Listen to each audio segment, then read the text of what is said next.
भजन संहिता 22वां अध्याय पहले पद से लेके 31वें पद तक। हे मेरे परमेश्वर, तूने मुझे क्यों छोड़ दिया? तू मेरी पुकार से और मेरी सहायता करने से क्यों दूर रहता है?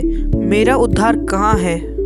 हे मेरे परमेश्वर, मैं दिन को पुकारता हूँ परंतु तू उत्तर नहीं देता, और रात को भी मैं चुप नहीं रहता, परंतु तू जो इज़राइल की स्तुति के सिंहासन पर विराजमान है, तू तो पवित्र है।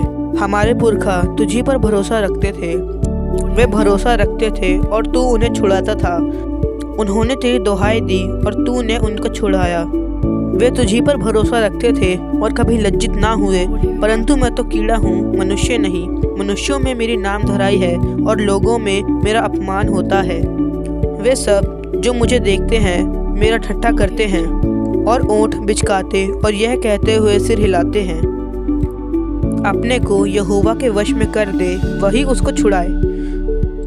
वह उसको उबारे क्योंकि वह उससे प्रसन्न है। परंतु तू ही ने मुझे गर्भ से निकाला, जब मैं दूध पीता बच्चा था तब ही से तूने मुझे भरोसा रखना सिखाया।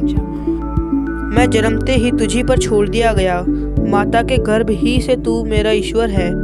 मुझसे दूर ना हो, क्योंकि संकट निकट है और कोई सहायक नहीं है। बहुत से सांडों ने मुझे घेर लिया है, बाशान के बलवत सांड मेरे चारों ओर मुझे घेरे हुए हैं। वे फाड़ने और गरजने वाले सिंह के समान मुझ पर अपना मुंह पसारे हुए हैं। मैं जल के समान बह गया और मेरी सब हड्डियों के जोड़े उखड़ गए। मेरा हृदय मोम हो गया और मेरी देह के भीतर पिघल गया। मेरा बल टूट गया, मैं ठिकरा हो गया और मेरी जीभ मेरे तालू से चिपक गई।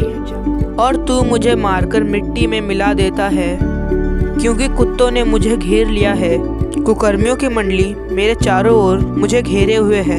वह मेरे हाथ और मेरे पैर छेदते हैं।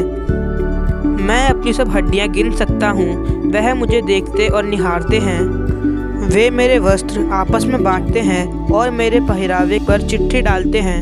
परंतु हे यहोवा, तू दूर ना रहे। हे मेरे सहायक, मेरी सहायता के लिए फुर्ती कर। मेरे प्राण को तलवार से बचा, मेरे प्राण को कुत्ते के पंजे से बचा ले।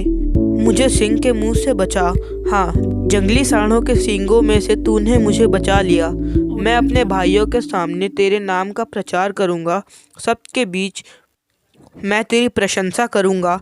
हे यहोवा के डरवैयों, उसकी स्तुति करो। हे याकूब के वंश, तुम सब उसकी महिमा करो। हे इज़राइल के वंश, तुम उसका भय मानो, क्योंकि उसने दुखी को तुच्छ नहीं जाना और ना उससे घृणा करता है और ना उससे अपना मुख छिपाता है। पर जब उसने उसकी दुहाई दी तब उसकी सुन ली। बड़ी सभा में मेरा स्तुति करना तेरी ही ओर से होता है। मैं अपने प्रण को उससे भय रखने वाले के सामने पूरा करूँगा। नम्र लोग भोजन करके तृप्त होंगे, जो यहोवा के खोजी हैं वे उसकी स्तुति करेंगे। तुम्हारा प्राण सर्वदा जीवित रहे।